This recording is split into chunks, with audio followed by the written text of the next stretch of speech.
When I first arrived on the Citadel, I spent nearly 3 hours being questioned by the officers here before they would let me enter the wards. Every time I visit the Citadel, C-Sec brings me here for a friendly chat. Yes, Commander? How are you holding up? Honestly, this isn't how I pictured my career coming to an end. Pushing papers really isn't my thing, but you're the one who can stop Saren. I believe in you, Shepard. If that means I have to step aside, so be it. Tell me what happened with you and Saren 20 years ago. It's close to 20 years ago now. Ambassador Goyle was our representative here on the Citadel. Like Udina, she wanted to get a human into the Spectres. She chose me. The Council sent Saren to keep an eye on me and evaluate my performance, just like they sent Nihilus to keep tabs on you. Why weren't you honest with me? It's not something I'm proud of. I had a chance to become the first human Spectre, and I failed. Saren made sure of that. I think I deserve the whole story. We had intel on a rogue scientist being funded by Batarian interests. He was trying to set up a facility to develop illegal AI technology out in the Verge.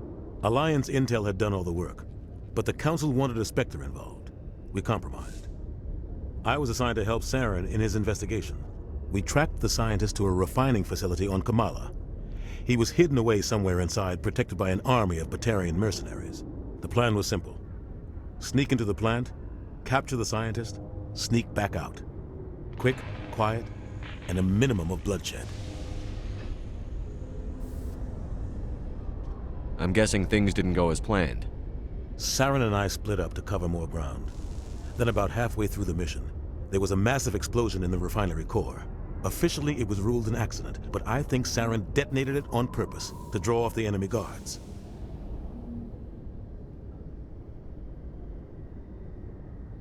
How many casualties? The explosion tore the refinery to shreds. The whole place was on fire. Black chemical clouds poured out into the atmosphere. Nobody inside survived. There was a camp for the workers and their families nearby. Between the fires and the toxic fumes, the final death count was over 500. Mostly civilians. Saren didn't care. The target was eliminated, mission accomplished, and I ended up taking the blame. That ended all talk of me joining the Spectres. Saren caused the explosion. How'd he pin it on you? In his report, Saren accused me of blowing his cover. He said it was my fault the guards were ready for us. He claimed that's why it turned into a massacre. Saren's report was all the proof the Council needed to kill my chances of becoming a Spectre. Don't blame yourself, Captain. I don't. I blame Saren. I think he wanted things to go bad. He was looking for an excuse to blow that refinery. Maybe he just likes the violence. Maybe he was just trying to make me look bad to keep humans out of the Spectres. If so, he pulled it off. Why'd you let him get away with it? Who do you think the Council was going to listen to? Me? Or their best agent? I had a bad feeling about him right from the start. I should have been more careful. Maybe I could have stopped things before they got out of hand. Don't blame yourself, Captain. I don't. I blame Saren. I think he wanted things to go bad. He was looking for an excuse to blow that refinery. Maybe he just likes the violence. Maybe he was just trying to make me look bad to keep humans out of the Spectres. If so, he pulled it off. Why'd you let him get away with it? Who do you think the Council was going to listen to? Me? Or their best agent? I had a bad feeling about him right from the start. I should have been more careful. Maybe I could have stopped things before they got out of hand. Don't blame yourself, Captain. I don't. I blame Saren. I think he wanted things to go bad. He was looking for an excuse to blow that refinery. Maybe he just likes the violence. Maybe he was just trying to make me look bad to keep humans out of the Spectres. If so, he pulled it off. Why'd you let him get away with it? Who do you think the Council was going to listen to? Me? Or their best agent? I had a bad feeling about him right from the start. I should have been more careful. Maybe the only thing I care about is stopping Saren. You're right, Commander. It's no good living in the past. Any extra intel you can give me on our colony at Feros? The entire planet used to be one giant Prothean city. Mostly ruins now. But some of the infrastructure is still intact. The colony tried to build on what the Protheans left behind. We lost all contact with them when the Geth attacked. What can you tell me about Noveria? Novaria's trouble. Always has been. The whole planet's basically a center for corporations to conduct illegal research. Watch your back there, Shepard. Spectres are about the only form of Citadel authority Noveria respects. But they aren't popular. What do you know about the Artemis Tau cluster? Not much. I've never been there myself. A handful of systems with a few small, uncharted worlds, but no real colonies. Might not be easy finding Dr. Tassoni out there. My advice is to look for the world with the Prothean ruins. I should go. I'll be here if you need anything.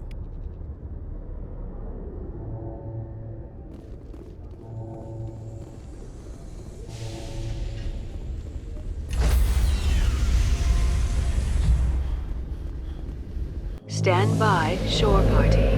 Decontamination in progress. I heard what happened to Captain Anderson. Survives 100 battles and then gets taken down by backroom politics. Just watch your back, Commander. Things go bad on this mission, you're next on their chopping block. Captain Anderson should be the one in charge. It's like I'm stealing the ship from him. Yeah, the captain got screwed. But it's not like you could have stopped it, nobody's blaming you. Everyone on this ship's behind you, Commander, 100%. Intercom's open. If you got anything you want to say to the crew, now's the time.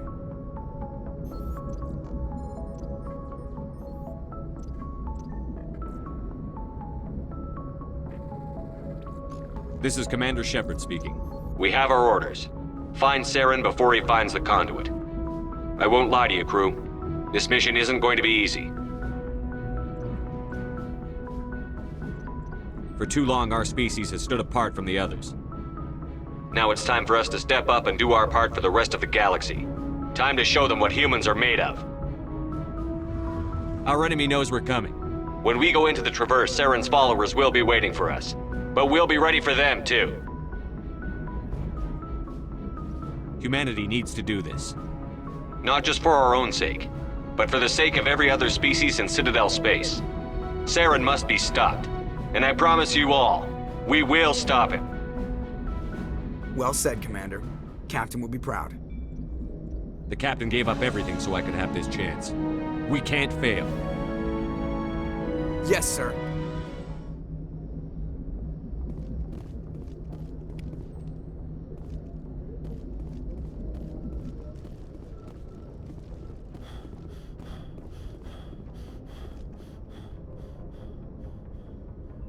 If anyone has to take over for Captain Anderson, I'm glad it's you. I'm not sure about having non-humans on our ship, though. We're all on the same team here, Presley. With all due respect, sir, that's what they said about Nihilus. Look how that turned out. I'm in charge here, Presley. I decide if we have non-humans on this vessel. Yes, sir. Understood, sir. Carry on, Presley. Yes, sir.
Nice ship you've got, Shepard.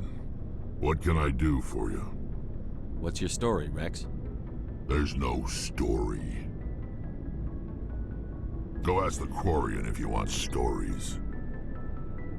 You Krogan live for centuries. Don't tell me you haven't had a few interesting adventures. Well, there was this one time the Turians almost wiped out our entire race.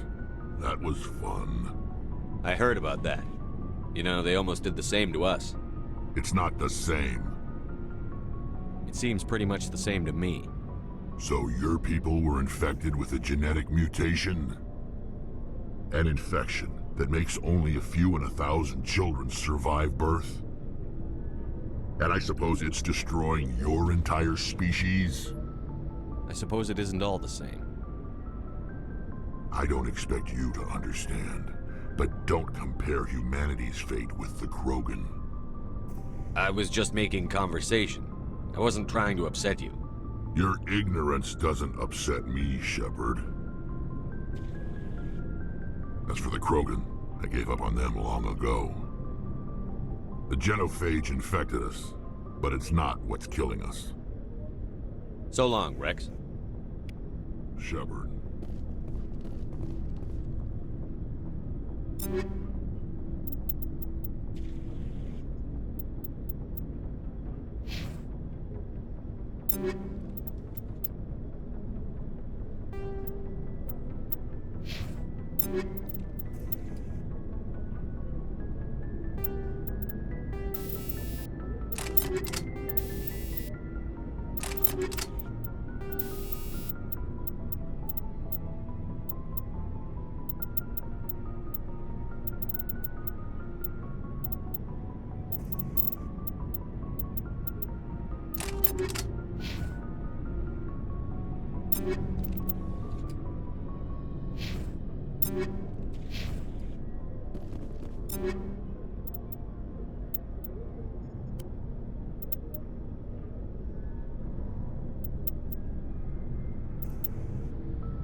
Commander?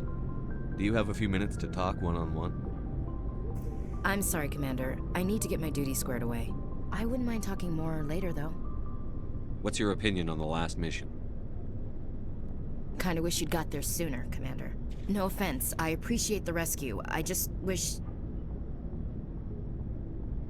You wish we'd been able to save the rest of your unit? Yes, sir. If I had been more alert, we wouldn't have been cut down by an ambush. The Geth are perfect ambushers. They don't move, they don't make noise, they don't even breathe. Sir, they have flashlight heads. I'll make sure it doesn't happen again. Dismissed, Chief.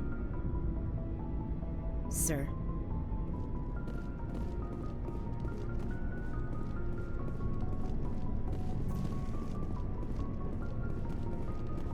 Thanks for bringing me on board, Commander. I knew working with the Spectre would be better than life at C-Sec. Have you worked with a Spectre before? Well, no, but I know what they're like. Spectres make their own rules. You're free to handle things your way. At C-Sec, you're buried by rules. The damn bureaucrats are always on your back. Being a Spectre does have its advantages. Exactly my point. If I'm trying to take down a suspect, it shouldn't matter how I do it, as long as I do it. But C-Sec wants it done their way. Protocol and procedure come first. That's why I left. So you just quit because you didn't like the way they do things? There's more to it than that. It didn't start out bad, but as I rose in ranks, I got saddled with more and more red tape. C-Sec's handling of Saren was typical. I just couldn't take it anymore. I hate leaving. It's not the end of the world. You'll have tougher decisions soon enough. Yeah, I suppose you're right. Either way, I plan to make the most of this. And without C-Sec headquarters looking over my shoulder, well, maybe I can get the job done my way for a change. If getting the job done means endangering innocent people, then no. We get the job done right, not fast. Got it? I wasn't trying to... I understand, Commander.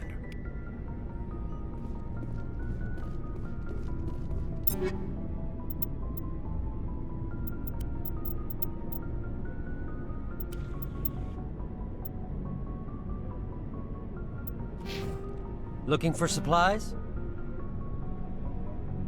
Let's see what you've got. You bet, Commander.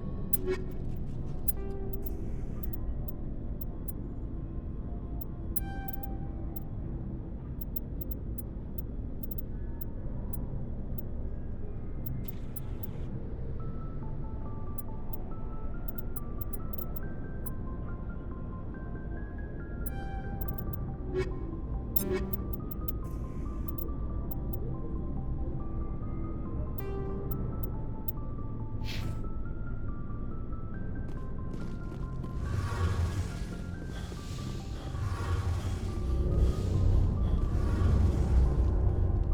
ship's amazing, Shepard.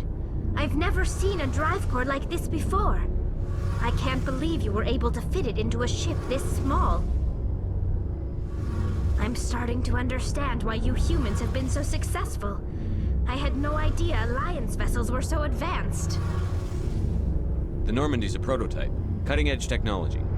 A month ago, I was patching a makeshift fuel line into a converted tug ship in the flotilla. Now, I'm sitting on board one of the most advanced vessels in Citadel space. I have to thank you again for bringing me along. Traveling on a vessel like this is a dream come true for me. I had no idea you found ship technology so interesting. It comes with being a Quarian. The migrant fleet is the key to the survival of my people. Ships are our most valuable resource. But we don't have anything like this. We make do with cast-offs and second-hand equipment. We just try to keep them running for as long as we can. Some of the fleet's larger vessels date all the way back to our original flight from the Geth. I can't believe your fleet's still using ships that are 3 centuries old. They're constantly being repaired, modified, and refitted. They aren't pretty, but they work. Mostly. We've tried to make ourselves as independent as possible on the flotilla. Grow our own food, mine, and process our own fuel. But some things we just can't make on our own. A patch to maintain the hull integrity requires raw materials we just don't have. That's why our pilgrimages are so important. I want to know more about the pilgrimage. When my people reach maturity, we leave our birth ships and seek acceptance with a new crew. It's necessary to maintain genetic diversity among the fleet. But no ship wants to accept someone who will be a burden on them. So, to prove our worth, we embark on a pilgrimage. We set out alone, leaving the flotilla and our families behind us. We only return once we have found something of value we can bring back to the fleet. This is presented as a gift to the captain of the respective ship we wish to join. If the gift is accepted, we are welcomed into the crew. Can a captain choose to reject the gift? That doesn't happen often. Most captains are eager to increase the size of their crew. It increases their own standing in our society. Even when a gift is not particularly valuable, the captain usually accepts it out of a sense of tradition. However, there is a stigma to presenting a substandard gift. It's not the best way to make a good impression on a new community. Most pilgrims don't return until they find something worthwhile. Can a captain choose to reject the gift? That doesn't... It's not the best way to make a good impression on a new community. Most pilgrims... I can't believe they just send you off alone. It's not like they just cast us out. Before we leave, we are given lessons in how to survive outside the flotilla, and given gifts to help us on our journey. We also receive implants to fight off sickness and disease.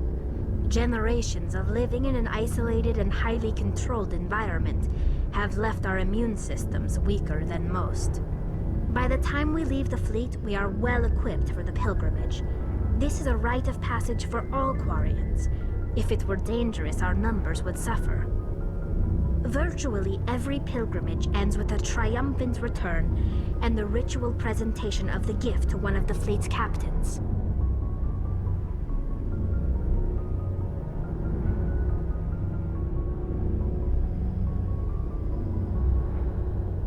I want to talk about something else. Like what? I want to know more about the Geth. I doubt I can tell you anything you don't already know. It's been almost 3 centuries since they drove my people into exile. All I know is the story of their origins, what they were when we created them, and how they turned on us. Interesting. The Geth were originally created to serve as an automated manual labor force. Initially, their intelligence was as limited as any VI. Over time, we made small modifications to their programming to allow them to perform more varied and complex tasks, bringing them closer and closer to true AI status. How come the Council didn't step in and stop you? This wasn't true AI research. We may have been skirting the bounds of the law, but we never did anything that was actually illegal. The changes were so insignificant, so gradual, that we were able to control them. Or so we thought. But one thing we underestimated was the power of the neural network. A million Geth thinking simultaneously created an inherently unstable matrix. So, the Geth share brain power? Many of the Geth's logic systems were designed to work in concert with other nearby Geth. Basically, the more of them you have in a group, the smarter they are. So there's some sort of group consciousness? No, nothing like that. They cannot share sensory data or information. Their programming cannot handle that much simultaneous input. Each Geth maintains an individual awareness and identity. The neural network only operates on a process-based level. It's basically the synthetic equivalent of a subconscious. But when they're in close proximity, they can coordinate low-level functional processes, freeing up more capacity for original or independent thought. What made them rebel? As we built more and more Geth, their effective intelligence became more sophisticated, more abstract. One day, a Geth began to ask its Quarian overseer questions about the nature of its existence. Am I alive? Why am I here? What is my purpose? As you can imagine, this caused a near panic among my people. What did you do? It was inevitable the newly sentient Geth would rebel against their situation. We knew they would rise up against us, so we acted first. A general order went out across all Quarian-controlled systems to permanently deactivate all Geth. The Geth responded to this order violently. You can't blame them for fighting for their survival. We had no other choice. The Geth were already on the verge of revolution. By acting quickly, we had a chance to end the war before it began. The hope was that most of the Geth would still be little more than machines, incapable of organized resistance. But they had progressed much further than anyone anticipated. The war was long and bloody. Millions upon millions of Quarians died at their hands. In the end, we were forced to flee our own homeworld. We feared the Geth would pursue us, but they never came beyond the Veil. Now we drift through space, exile searching for a way to reclaim what was once ours.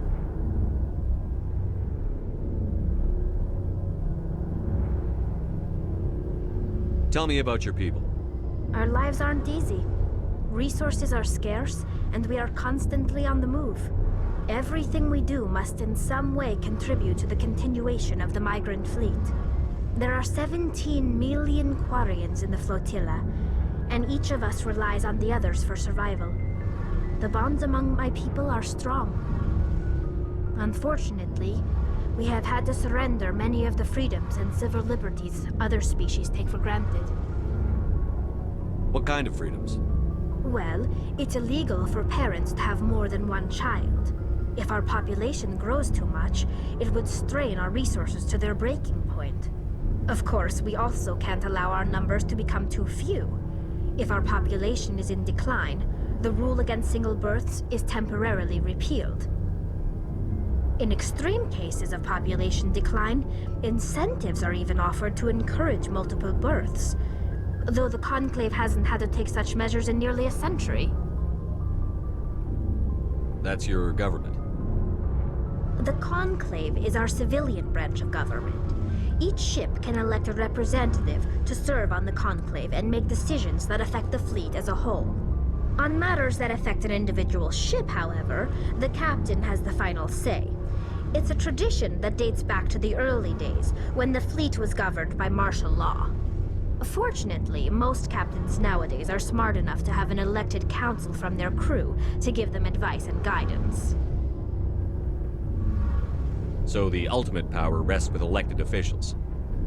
In practice, the Conclave and the respective council for each ship tend to set the rules that govern our daily lives, but in theory we are still under military jurisdiction. The 5 top-ranking military officials in the fleet serve on the Admiralty Board. These 5 have the power to overrule any decision by the Conclave in case of emergency. To do so requires unanimous agreement among the Admiralty, and they can only do this once. After that, the entire board must resign their posts. It's a safeguard that served us well. In nearly 3 centuries, the Admiralty Board has only overruled the Conclave 4 times. Tell me about your people. Our lives aren't easy. Resources are scarce, and we are constantly on the move. There are 17 million Quarians in the flotilla, and each of us relies on the others for survival.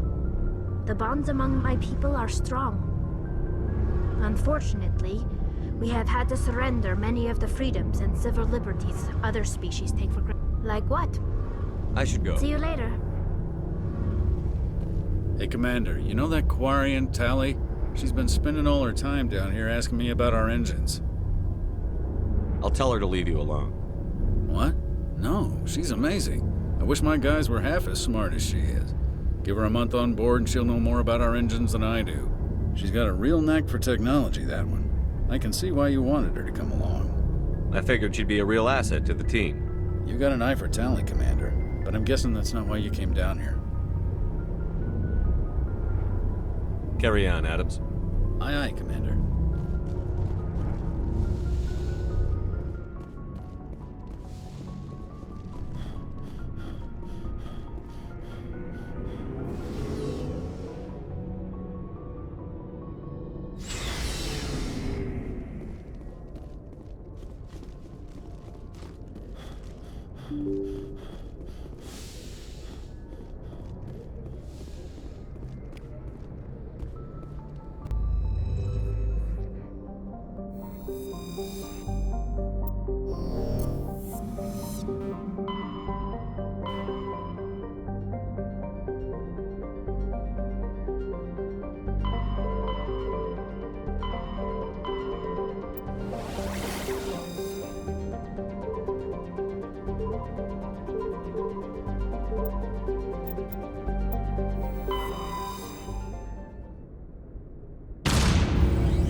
Commander, urgent message from Alliance Command coming in. I'll patch it through. Shepard, this is Admiral Hackett from Alliance Command. We've got a situation here, and you're the only one that can handle it. What do you need, Admiral? There's an Alliance training ground where we test weapons and technology in live fire simulations. One of the VIs we use to simulate enemy tactics in the drills is no longer responding to our override commands. It's gone rogue. Are you telling me this computer is thinking on its own? We're not stupid, Shepard. This is a virtual intelligence, not a true AI. It's not self-aware, and it can't access any external systems. We didn't do anything illegal here. Virtual intelligence support is critical to our military success. VIs process thousands of status reports and react in nanoseconds. No human can do that. We need you to fight your way through the training ground of the VI core and manually disable it. Don't worry, Admiral. I'll take that thing out.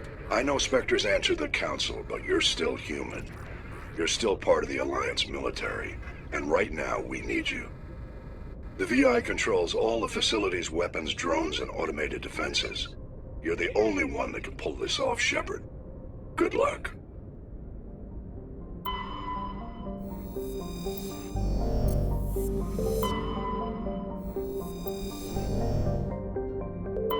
Commander, I'm picking up a signal from the planet's surface. It looks like an automated distress beacon.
Just lead the way. Ready.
Alliance soldiers. Looks like they were lured here by the distress beacon.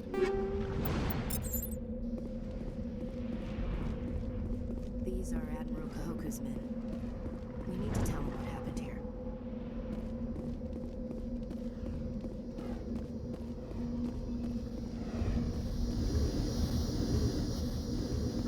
I'm here if you need me.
Commander, I'm picking up some strange readings.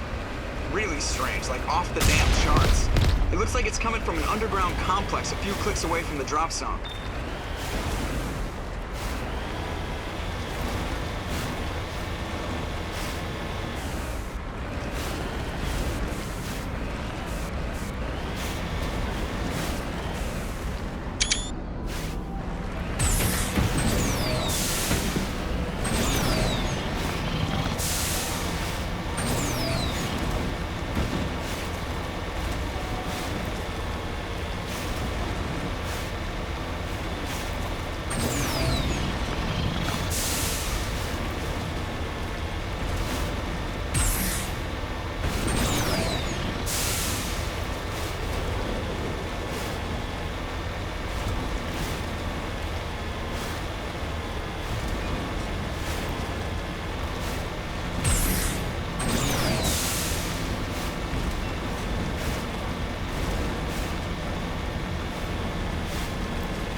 route's a no-go. They have height and cover.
not in the middle of a fight!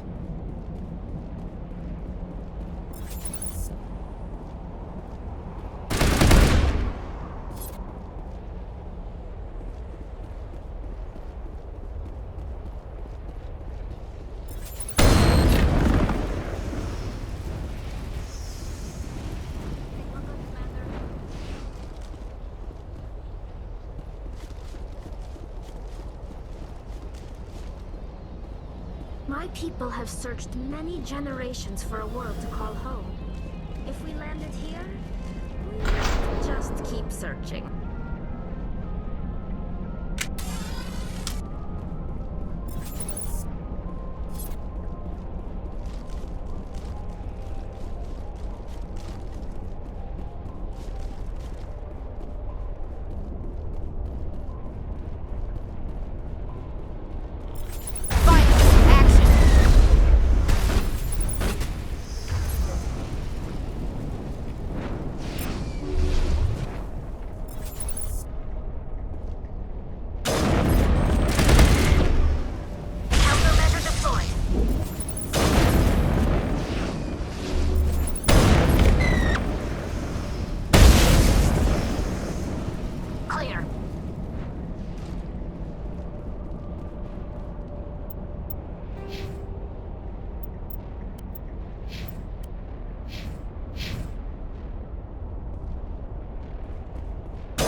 It looks like this cavern formed around the ruin, after it was built.